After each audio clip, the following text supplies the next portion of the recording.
Welcome to the Rapid Learning for the Love of Whitewater series. I'm your host, Cole Henderson, and this is our second interview. This is the one I've been looking forward to the most. Meryl Stark is with us today, and she is a local paddler here in Chattanooga. Meryl, thank you for coming on. You're welcome. Thank you for having me. Absolutely.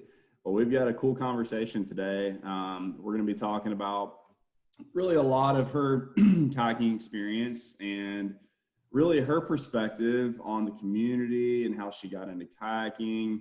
And then we wanted to talk a little bit about, the gender roles of kayaking. And it is kind of a male-dominated sport, and we're seeing a lot of women coming into the sport nowadays, and the progression, it just keeps growing and growing. And we've got these amazing, skilled women that are showing the guys up on the rivers these days. And I told Meryl, I was like, I've noticed your progression has kept going up and up and up, and you've paddled the green and all these Class 5 rivers. So I wanted to just talk about your experience and kind of where that progression is going. So, absolutely. Well, let's kick this thing off. What kind of brought you into the sport of whitewater kayaking, and how has it impacted your life? Well, I don't know if it's impacted my life. I would say besides the work that pays the bills, it kind of is my life right now, which is awesome. So I got into whitewater kayaking actually seriously about 7.5 years ago, but I had dabbled in it a little bit before.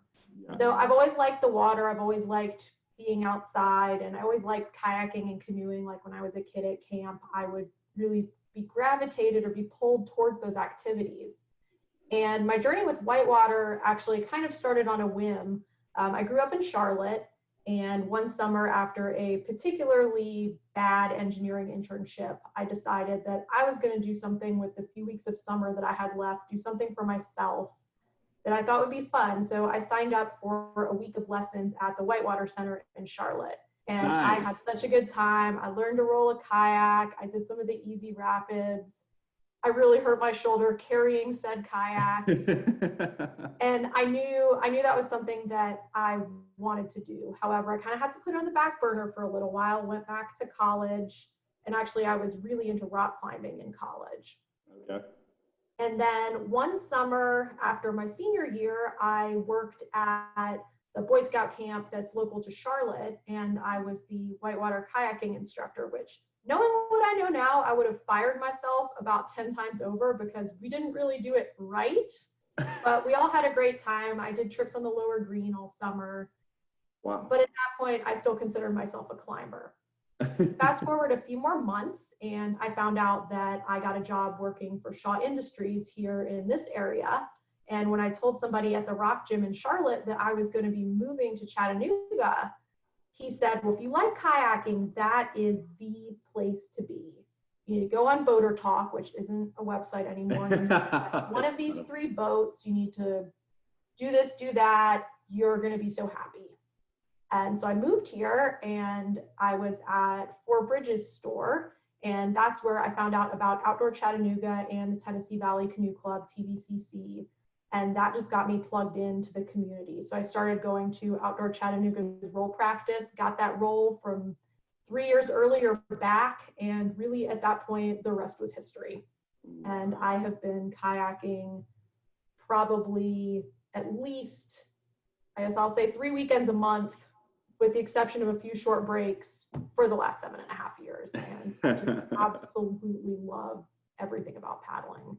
That's awesome. That's awesome. And yeah, and anybody listening that didn't know, Meryl did come to the Rapid Learning Program, which was not why I chose you, by the way. I really just thought, I was like, who do I know that I see on the river a lot that, I know is continuing to get better, whatever. And I told Terry, I was like, Meryl, I've seen Meryl a lot on the river. I think she'd be a great, interviewee. And she was like, oh, she came to the Rapid Learning Program. It was completely unknown to me. So I was like, yeah, Rapid Learning was awesome because right when I moved here, I didn't have gear. I didn't know what I needed. It was perfect because with the Rapid Learning Program, I was able to instantly get started. And that was huge. That was really huge. Yeah. And that's kind of the biggest component that we can offer to anybody that's wanting to get into the sport and may not have the means right away to do it, and they may not have the instruction or the confidence or even the friends to kind of get them into it. So that's really what we kind of made our bread and butter on, is bringing people into the sport that need the gear, need the instruction, want to have that kind of friendly atmosphere where they can learn. And, I'm so blessed to have this job and be a part of, teaching people who you never get a chance to introduce to the sport. So I definitely love that part of it. And it's cool that you kind of felt that way too, that you were able to kind of grow through it and then graduate and get all your own stuff and kind of get on the river on your own with your own friends. Yeah, and even with working through the Tennessee Valley Canoe Club, like we have some partnerships with Outdoor Chattanooga that allow some of the folks who go through our paddling school and training programs to get hooked up with gear and really high quality instruction from the beginning, which I think is so important, regardless of male, female, young, old, anybody getting on the river. I just think it's so important to have a really good foundation when you get started, because if your first experience is bad and scary and sketchy, and if you're going to be scared at the beginning, you're never going to get back in that boat. And I think it's so important to go with a qualified instructor or friends who really know what they're doing, who are going to be able to provide some first experiences that are really positive and get you really excited about the sport, because it is fun. You have bad days out there, but at the end of the day, it's still so fun. And you get past the bad days by remembering all the good days. I couldn't agree more. That's well said. Well, what advice would you give women who are interested in trying whitewater kayaking? I would tell anyone interested in trying it to do it. You can do it, and you should absolutely try it. And kind of piggybacking off what I said earlier, find a crew that you love. Find people that you do the sport with that you enjoy spending time with, because there's parts of it like feeling like a badass and seeing beautiful places and getting in a flow state, but so much about kayaking, even though it's technically an individual sport, is really about the people that you do it with. Yeah. It's a great sport to be able to do things for yourself with other people, and it truly is a social experience. Even though like when you're in your boat, you're there. It's you against the river or with the river. And also something that I was really thinking about was being able to communicate your needs. And I think in any part of life that can be super difficult. You need to let your team know if you're nervous about a particular river or a particular move, or if you're feeling really confident about it. Like, I got this. I know how to do this. I did this last time. Yeah. And you also need to let the people you're with know how much do you want to be pushed. Like, if I'm paddling with you, should I be encouraging you to try this more challenging move? Or are you happy to keep doing the one move that you already know and are comfortable with because this rapid makes you nervous? And then it's also something that I think a lot of people neglect is stepping up too fast. And I think this could particularly be a problem for women, especially if you're paddling with a group that might be moving faster than you. If you're paddling with a bunch of guys, it's the stereotype, but it's the stereotype because sometimes it is true. Now, I do know women who are going to push you faster and men who are going to move a little slower. There's always going to be exceptions, but it's better to be over prepared and underwhelmed. Like, make sure you're really ready for a run, especially if it's making you nervous. Like, be really prepared.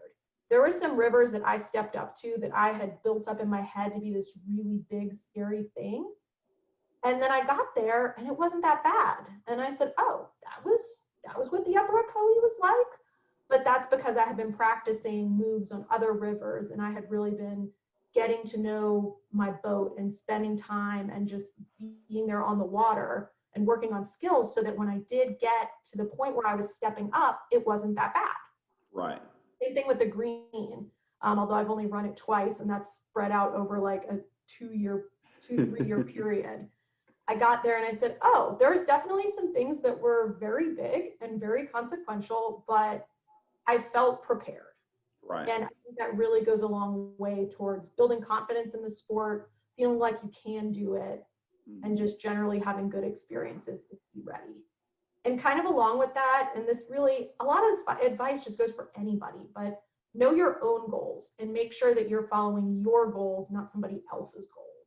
Yeah. You decide when you want to step up or if you don't want to step up. Yeah, that's good. And I couldn't agree more as far as like, that comfortability and having communication with the people that you're trying to paddle with. Communication is key to being transparent with one another about your feelings about the river you're going to paddle, about the level, about the difficulty. And I mean, what you're saying about building up those right skill sets and doing those moves on easier rivers and building all of that comfortability with these easier things that eventually segue into those harder things and giving you that confidence, it's very critical for sure. And I think a lot of males are kind of unconsciously peer pressured into doing things that they're not ready for. And I see it all the time, not even outside of just the female side. I see the male side being, you know, this ego thing and, oh man, you got it, just send it, you got it. And Send it. Yeah, just go for it. And some days I want that. Some days I particularly pick certain folks, and that's mostly men, but there are some women on my just send it crew. Yeah. And I really, if that's what I want to do, if I'm ready to send it, then I'm going to get with that group of people that's going to push me to send it. Yeah. But there's also the days, and I would definitely say this for anyone who are interested in trying and getting more into paddling, don't be afraid to say no. I've definitely gone to the river and gotten there and said, I don't want to do this today. And you know what? Your crew may rib you a little bit, but at the end of the day, they're going to be really glad that they have somebody to run shuttle. Yeah. If you recuse yourself from paddling, then they have a shuttle bunny, so they're not going to complain that hard. It's true. It's so true. And sometimes you can convince people to bring you along if you say, I'll do the easier section with you and I'll run your shuttle on the hard section. Yeah. I've worked out some deals like that with some folks that I'm teaching, saying, I'll do this part with you if you run shuttle for me on that part. Yeah. Yeah. I wish that everybody could have that outlook, because it's so important with making good judgment calls on the front end of a big trip or a big mission or whatever. I mean, there's so many people that get there with that idea that like, oh, I feel like I have to run it, so I'm going to get in that car, I'm going to the top, and I'm going to put on this river kind of thing.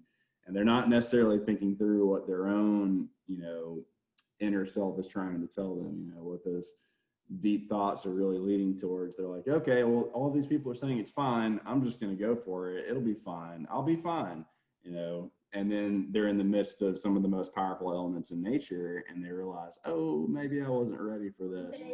Part of that is paddling with a crew that knows you and knows your skills. I mean, obviously you're the only person that one day who's going to say, I know I have the skills, I know I have the confidence. Right. Your team can probably tell you if you have the skills. Yeah.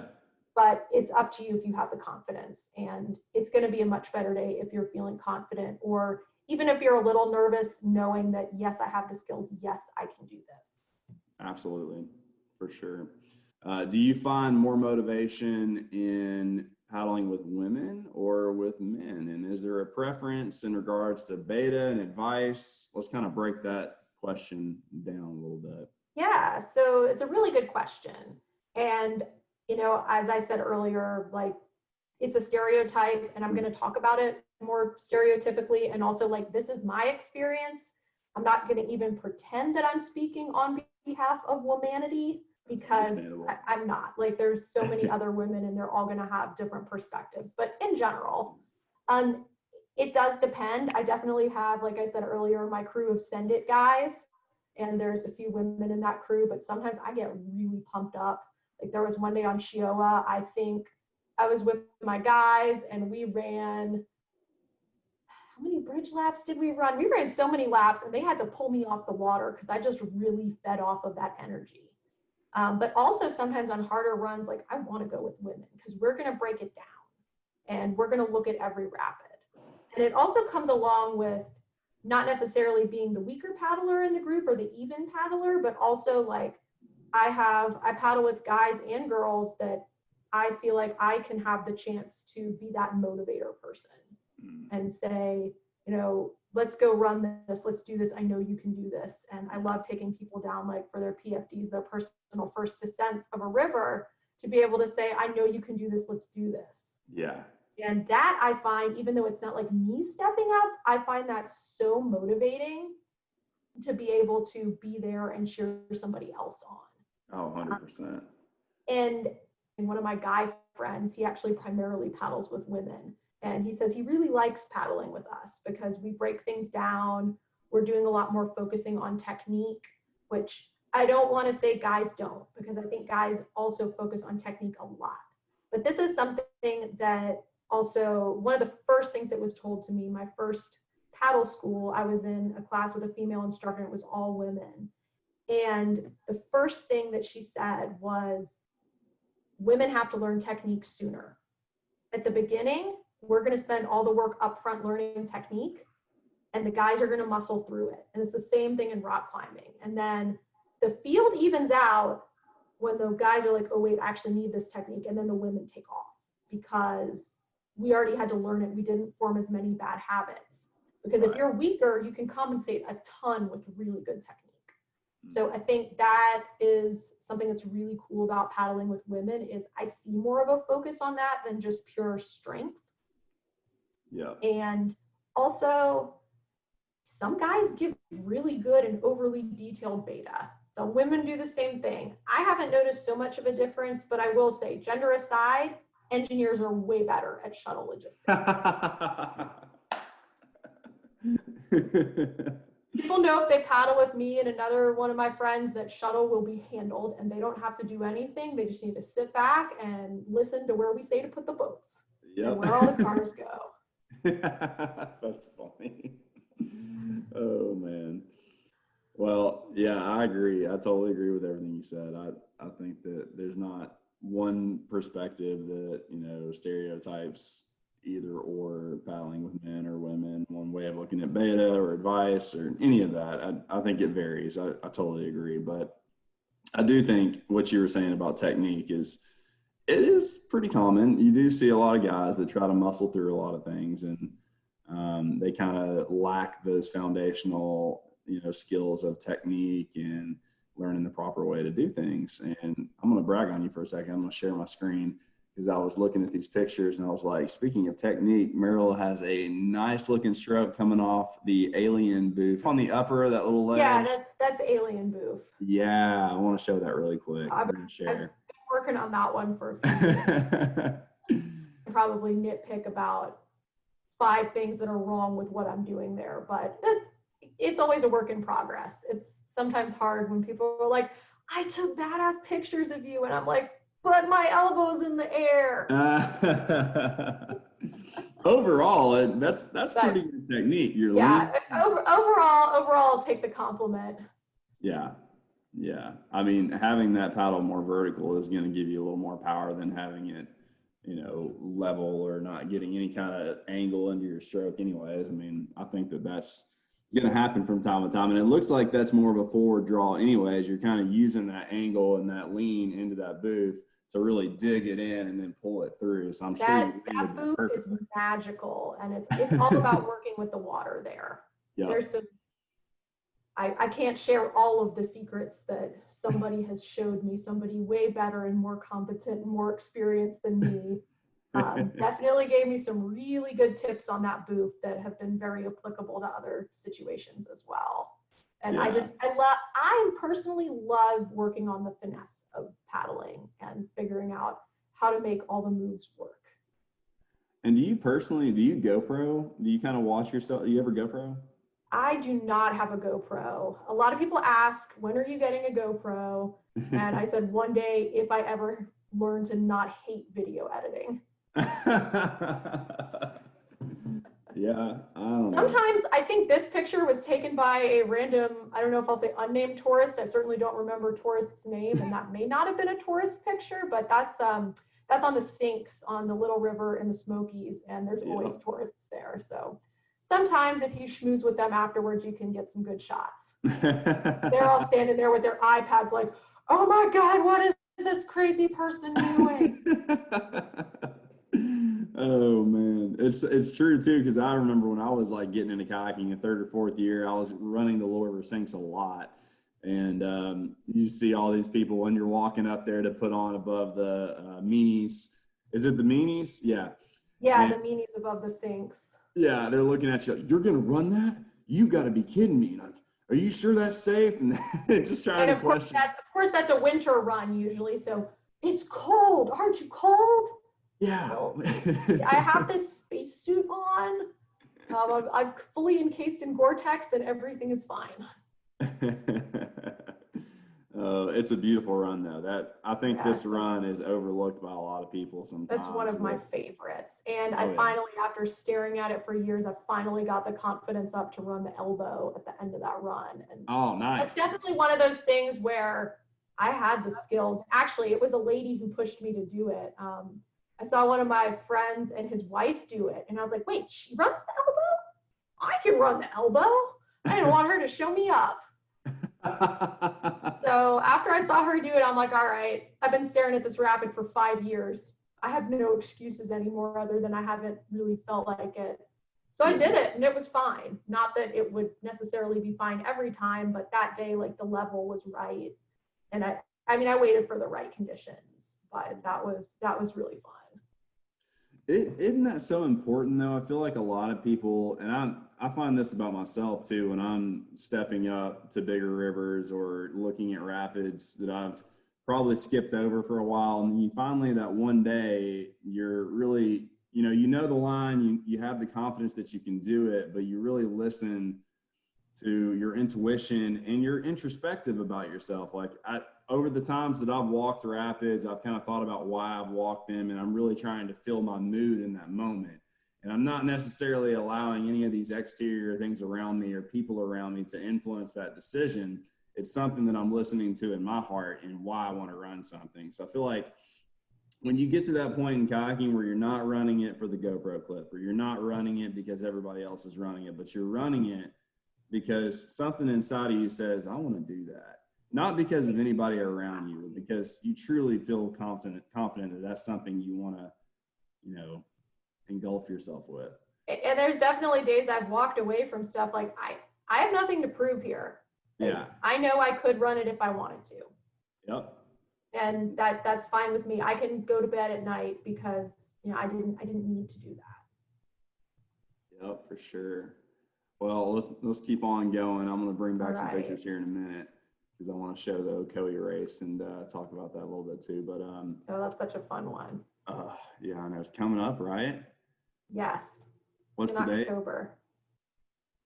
Time to get my longboat down and start practicing. I haven't been in mine that much either. I'm about ready to get it out. It's not longboat season yet, but it will be soon. It's coming. It's coming. It's coming. All right. So have you ever felt intimidated by paddling with men? We've kind of covered this a little bit, but you can generalize this just to kind of move through. If so, what are the reasons for those feelings, and how can we as men better support women coming up into the sport? It's a good question.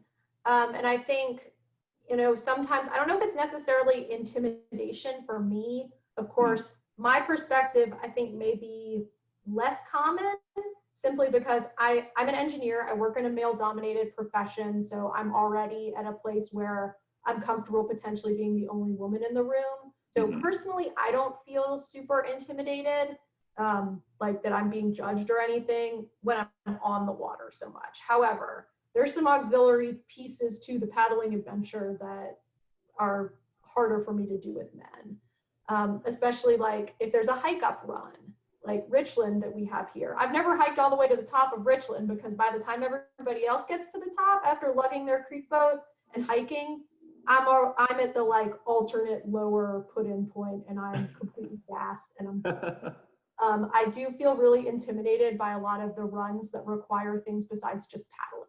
Once I'm in the water sitting in my boat, I feel great a lot of the time, but I'm 5'1". My legs are never that strong, which is why I gravitate towards arm sports anyway. But things where like strength and endurance that aren't paddling related, it's definitely very discouraging to be like, well, I don't even want to do that run because it's a hike up and y'all are going to be ready to go by the time I'm still dying halfway up the trail. Yeah. And it's hard when you can't keep up. And that's happened. I had a bad day on Tallulah where I finally make it down 600 whatever stairs and my group is already putting on. Like they didn't mean anything bad by it. For anyone familiar with Tallulah, you're standing on this platform and they're shooing you off the platform. Like you can't sit and wait for somebody to come. Like I get why they did what they did, but I was already nervous and that just threw me over the edge to be like, they put on without me, even though I know it wasn't malicious. Yeah. It very difficult for me. Yeah. And then right then you're going into Oceania, and I had a total meltdown at the bottom of Oceania because I just like couldn't anymore. I was so, the anxiety had really gotten the best of me. I had swam, I had tried to drain my boat, and then it slid, like somebody had helped me, then it slid back in the water, and I was just sitting on an island crying, like, somebody please help me. And the guys were leaving me alone, which I totally get. Like, the whole thing was like cry it out, but that was kind of the point where I'm like, I need to raise my hand and say, I know I'm a mess, but I need help here. Yeah. Yeah. And that's really what part of like communicating for yourself is, this is what's going on with me right now, and I need your help in this way. But sometimes I do wish that I was as strong, or I was as fearless, or I've been trying to do this move forever, and you just go over there and do it.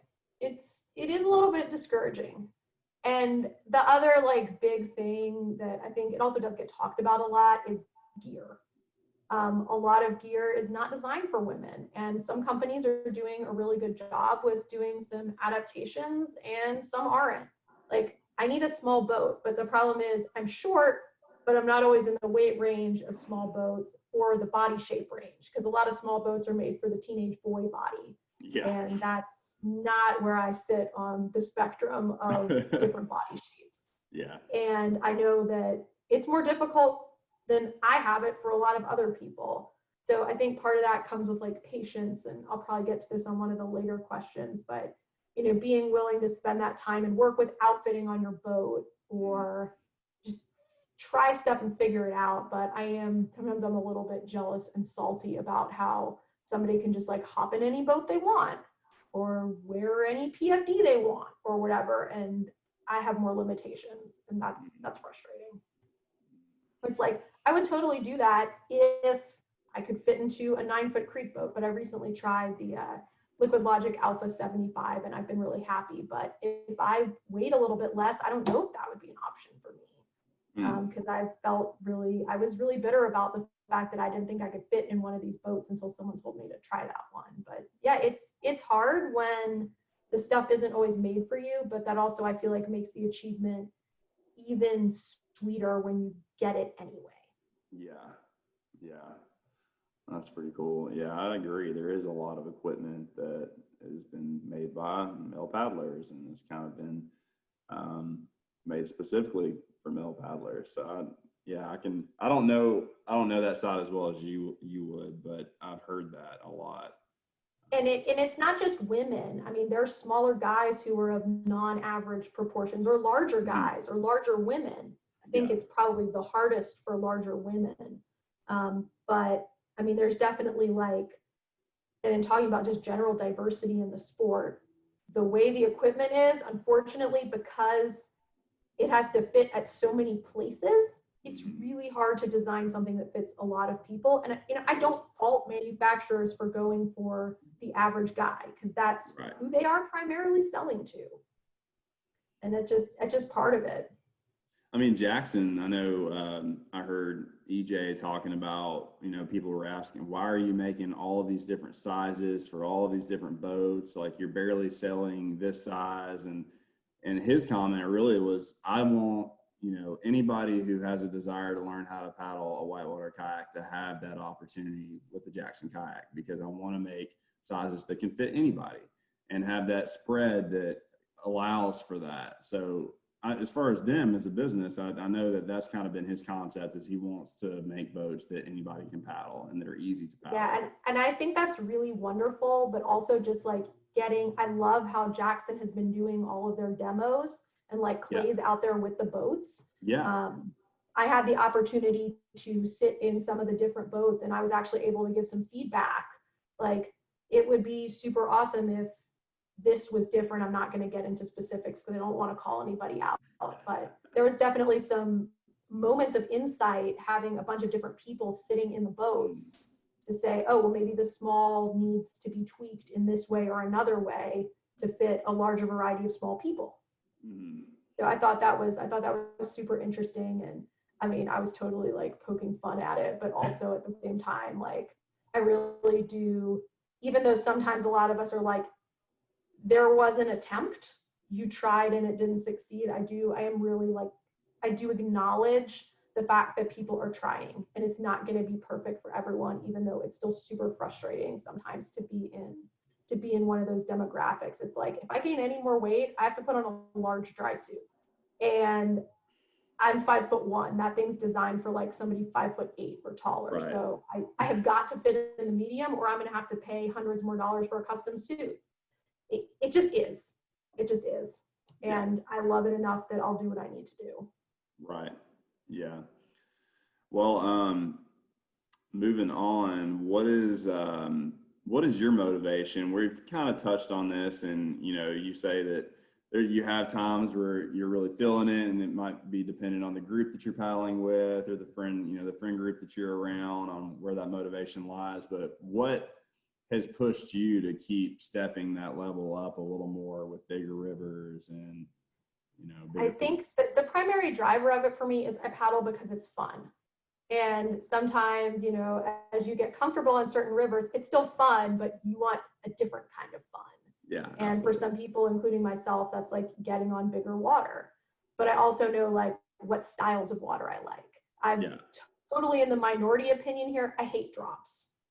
There's so many people who want to run like big waterfalls and stuff. Not my thing. Yeah.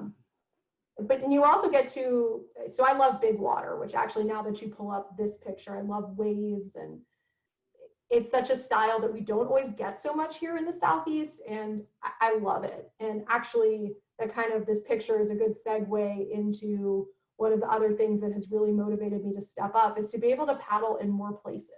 Absolutely. So this picture is from a trip I went on to Idaho last summer.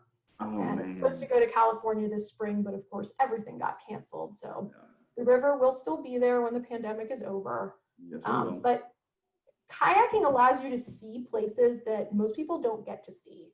And if people get to see it, you get to see a very different side of it. Mm-hmm. And as you step up, more doors open. And the great part about this part of the country is you don't have to be a class 4, class 5 creeker to see some beautiful things. Like up on the Cumberland Plateau, there's some class 3 runs that are arguably more scenic and more gratifying than some of the class 4, 5 runs that I've been on. Of course, something like the North Chickamauga Creek Gorge, which is definitely one of my favorite places. Yeah, you have to have the skills to get in there. And so that's really been a huge motivation for me, is just getting to experience more things. Yeah. And I like feeling like a badass. It definitely promotes confidence when it's like, yeah, I did that. I do this awesome thing. I love that. I love that. Yeah, I do too. I love the exploration that kayaking allows for, to feel like you're pioneering a new river, even if there's been a bunch of people paddle it. You know, it's you pioneering something new in your realm of kayaking, and it's exciting, it's motivating. There's so many logistics involved. You're getting beta from different sources, doing your research, and then all of these things come together, and finally it comes to fruition. And then you're at this river looking at this rapid that you've seen in pictures on video and talk to people about, and there you are standing right there in front of it. Like, I've had dreams of kayaking, big rivers, even in Chattanooga. I never thought that I'd get to do some of the bigger rivers here, or, anywhere for that matter, like the Green. Yeah. I can remember watching videos of the Green thinking, oh gosh, I'd never do that. I remember there was one point where I said, I would never do the Green Narrows. That's way too hard. And then, as you become a member of the paddling community, you learn, not to say that the Green isn't hard and serious business, because, oh my gosh, it is. But from an outsider's perspective is totally different than from an insider's perspective. And actually, my PFD of the Green, there's a place where most people get out, and there's like one more drop after that, and then you're in like the parking lot that's the put in for the lower Green. Yeah. So that's really where I started paddling on real rivers, was the lower Green. I told the guys I was with, I said, I know this sounds so stupid, but I need to get out where I put in. And at that point, I felt like I had just made this big, not even symbolic circle, like big physical circle. Like the first place I put in on that day was the last place I took out. And it was such a huge accomplishment to know that like I started paddling on the lower green and I ran the narrows. Oh, wow. And actually that day I had an awesome crew. I was there with Kirk and Jarrett and Rob, and I ran everything except the big three. Like there was stuff I hadn't even planned to run. I pulled this amazing combat roll in the middle of Zwick's. Oh, man. And managed to make it just off the flake. There's definitely some stuff I ran upside down, but I didn't swim and I ran everything but the big three. And I also recognize that's never going to happen. Like that day, every day on the river is unique. A lot of people ask, they're like, you go to the Ocoee like every weekend. Does it get boring? No, it's always different. Yeah. But, like it was raining that day. It was right, I forget which hurricane it was, but we put on at 9 inches. We took off at 16. So we got to run the best level for the top half and the best level for the bottom half. So like I will never have that perfect of a day again. So like in paddling for so long, you just collect all these wonderful memories that just like how else would you have gotten something like that?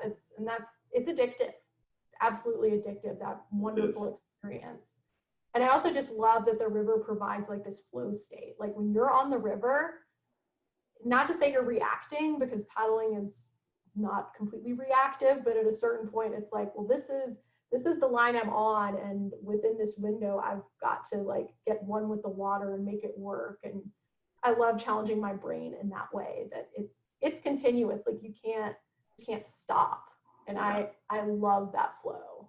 Yeah, I love it too. This picture in particular, this wasn't when you had that combat roll, was it? No, this was like 2 years later. This was actually, yeah, this was almost exactly a year ago. Okay. I was very happy. The level was a lot lower that day. I was very happy to not get worked in that pocket, but I did flip over right after that, but I flushed out. Oh, you did? Oh, yeah. Oh, yeah. I got the good picture, not the one that was just my hull up in the sky. Oh, nice. That's awesome. That's the great part about still pictures is you can grab it right at the moment before you screwed up. You can laugh at yourself and say, I'll do better next time. Yep. It doesn't tell the whole story necessarily, but no. That's what interviews are for, like what we're doing. I'm totally up front if I'm upside down and beatering down a rapid. Like it happens to all of us, and I think if we deny that, then that's problematic if we're only going to share the highlight reel, because that's not all of paddling. Yeah, for sure. Well, real quick, so that people in Chattanooga who are listening, and I know a lot of paddlers that will be listening that know this rapid, be like, oh yeah, drain pipe. But this is on Cane Creek that runs into North Chickamauga Creek, and this is one of the significant rapids on Cane Creek. I would say as a whole, it's class 4.5, class 5-ish. It's a tough one. It's a tough one. Yeah, it is. And it's changed recently from the floods, but yeah, this was before it changed. Yeah, this is before it changed, and it's a good rapid. She's styling it right there. I can tell you're going to have a good line. That's where you want to be. Yeah, that was fun. That's the one and only time I've run drain pipe. A lot of times really? We've been in our, yeah, a lot of times like when you get to catch cane and not from Rock House down, like the crew's been in a hurry, this, that, or the other. There was one other person walking. It was easier for me to just walk with them. And there was one day that I think somebody was willing to take me, but I wasn't feeling it. I felt like my boat control wasn't there that day. But I did it. I think this was like right around Christmas last year. And it was really fun, but I definitely got in there and could see like why it's a big deal. Yeah. It was super fun. It's this picture doesn't even really tell the whole story of that rapid. There's several, little ledges and some narrow areas up there at the top that kind of make this rapid more challenging. But this is the most fun part of it, boofing off that drop into that seam, and it's a good rapid. Yes. So let's just talk about who your role model might be, or who your hero as far as women go in the kayaking community. Do you have one, or do you have anybody? So I think in terms of like professional female kayakers, I am a huge fan of Adrienne Levconnect. Nice. I really got to know more about her when I got to attend a women's paddling panel before the Ocoee race. Like, gosh, this was probably back in like 2014 or 2015.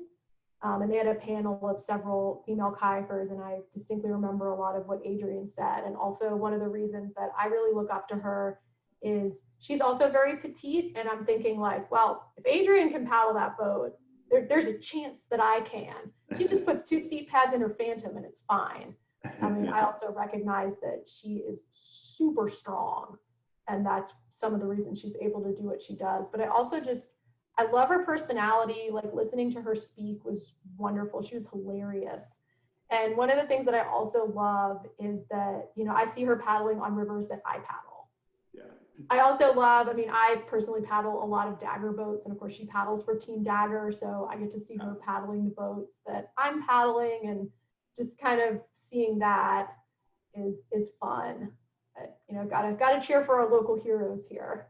Yeah. I just think she's such a badass. I agree. Golly, she is incredible. I love seeing her shred. I mean, she's chasing like the top 10 every year in the green race. I mean, and that's with all the medals. And I don't know if she's in the top 10 every year, but she's close to it. In the top 20 for sure. I mean, she's queen of the green. Yeah, she wins the green every year for the female side, for sure. Yeah, she also, one of the green races I went to, I got iced with smeared off ice, and I have a picture of me on my knee drinking the ice, and she is cheering behind me. That was fun. Oh man, that's awesome. At least if I had to suffer through that, I got a professional cheering squad. There you go. Well, you were speaking on that women's event that you went to. Are you talking about the Green River Takeover? No, this was actually, it was like a panel before the Ocoee race. Oh, okay. I think TVCC put it on. It was a long time ago. I don't really remember a whole lot of specifics. I was really hoping to attend the women's green takeover this year, but of course it's a more of a virtual event this year, but hopefully I can go in the future. Yeah. That event it's really special, just from what I've read about it and heard about it. But yeah, that event would be cool for any woman listening that's wanting to get into the sport, and you're kind of on that bottom, class 1, 2, still getting into it, getting your role. I think the upper green in that event is a probably good first experience with a lot of, experienced paddlers that can help you along the river. That's a good section to try. And it's a really cool event because you're around a lot of motivated women that have been paddling a long time. And I know it's on a much smaller scale, but like the club has hosted some Ocoee women's paddles. Nice. And I've really enjoyed participating in those because it's just a lot of really, really fun energy.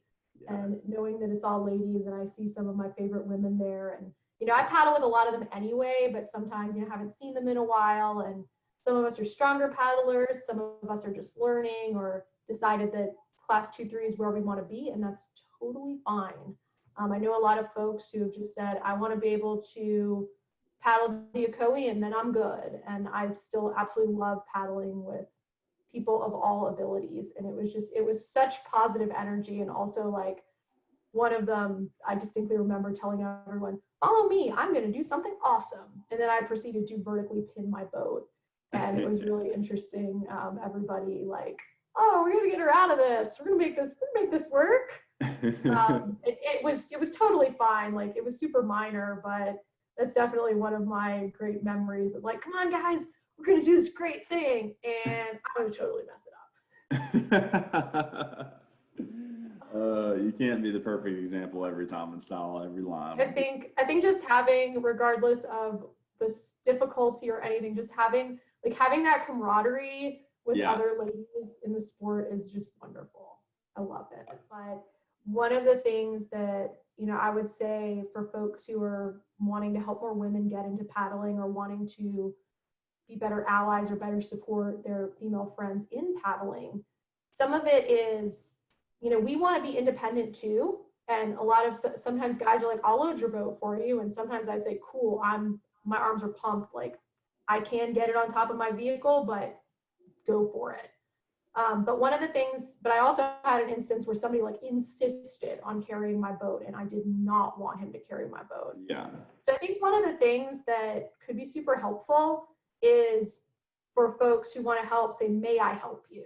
And then let somebody say, yes, you can help me with X. Yes. versus like, let me help you, or Right. like, I'll be, pressing my boat over my head, getting it on the car. Like, I can do that. A lot of people don't believe it till they see it, but I can do that. And somebody grabs the end of the boat, like they're helping me. I'm like, you have just made the situation 10 times worse because now I'm off balance. That seems kind of minor, but even just saying, would you like some beta? Would you like a tip? And kind of as someone who is an instructor, I mean, I don't get paid to do it like I did it through the club, but I am an ACA L4 instructor.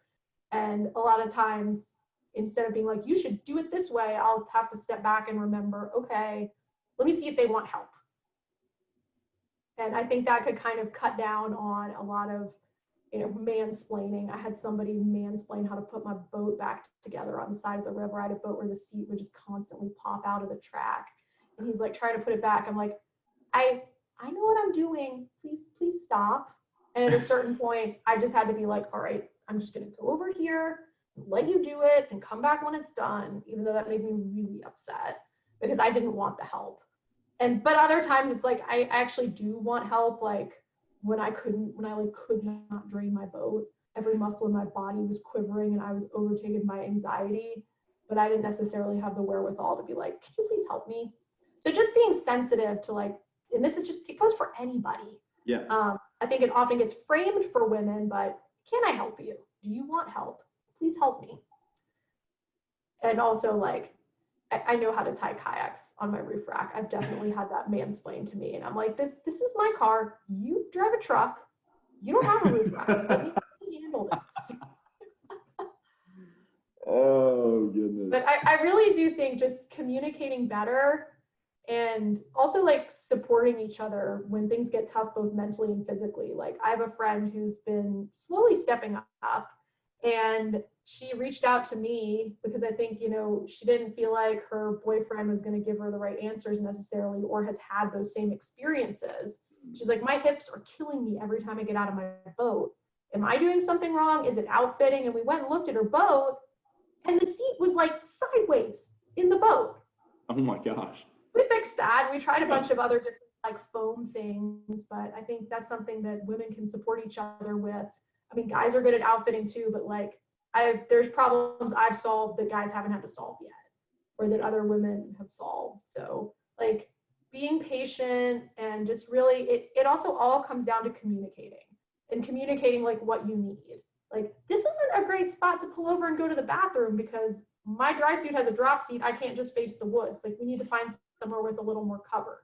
Yeah. I've been in that situation before. Like, this is not a good spot for me. Really, like, anyone can benefit in not just paddling, in all walks of life, from more communication. And it's hard to talk about our feelings. It's hard to talk about our needs, but I think that can just make everything in paddling better. Yeah. Especially with group dynamics. I agree. I really do. And I think that'll help break down some of those things that you were saying that guys try to do sometimes. Oh, let me just help. Let me just take care of that real quick. It's really just a basic understanding of human needs. Oh, can I help you? Do you need help? Let's just respect each other's needs and respect each other's boundaries. And then if, you do have those feelings of I need help, then you'll tell me, Because there's definitely some days where, like, some days I'll be fine carrying my boat, and I also don't want to, take, even if somebody's hiking really slowly, like maybe they want to prove that they can do it. Because some days I take it off my hands, like, go. And some days I'm like, I know I can do this, just wait for me. Right. Yeah, I think that's a really good point to make, and I hope people hearing this conversation will think more about that too, because we're all guilty of doing that a little bit, giving beta maybe when someone didn't want it, or just assuming that somebody didn't know what they were doing and trying to tell them, oh, you did that wrong, or whatever, just being careful how you approach situations like that. And as a leader, like constantly checking in with the people in your crew, like, did I give the right amount of beta? Mm-hmm. That's something I'll often ask, is like, did I give you too much information? Did I give you not enough information? Because that's in the role that I fill sometimes, like I want to help people succeed as much as possible, and I want to become better at giving the right amount of information so that someone can be challenged but also not be as intimidated. Yeah. I know that even myself, I work on that sometimes when I'm on the river. If I'm guiding someone down and we're on a hard river and it's intense and we're breaking every rapid down and we're kind of reading and running things, it's easy to like give that beta really quick, and then they're shaking their heads, and you're like, okay, and you just peel out. But then you might could have asked, is everything all right? Did you understand what I was saying? And they might have been like, oh, actually, I didn't really understand what you were saying, and I kind of want to get out of my boat. But you just left them, because you weren't trying to think about that team dynamic. You were just, okay, they got the beta, I'm gone. So absolutely. And that's just getting to know the folks you paddle with. And I mean, it makes a huge difference. And but I will also say, like, I definitely like come into situations with some assumptions, because we all are controlled by stereotypes. It's like, oh, I may assume that this female paddler needs more beta than this male paddler. And that may be completely false. And that's why it's so important to just ask people what they need. Yep, I agree. Well, this has been a great conversation. It's been awesome talking to you. No, it's been awesome talking to you. Likewise, for sure. And this went way better than I could have ever imagined with some of the conversations we've had. I put these questions together and I thought, well, we might just stick to the questions, but I knew you and I both love kayaking. I was like, we're going to get sidetracked real easily. Start talking about absolutely. Well, it's hard to not go off on a tangent. Yeah. Like, once you get started talking about kayaking, it's super hard to stop. Oh man. Well, I'll end it here. Thank you everybody for listening. We hope you enjoyed this interview series with Meryl Stark. We are honored that you came on, Meryl. Thank you so much. All right. Thank you. Thank you, everybody. Thank you, Cole. And we'll see y'all on the river.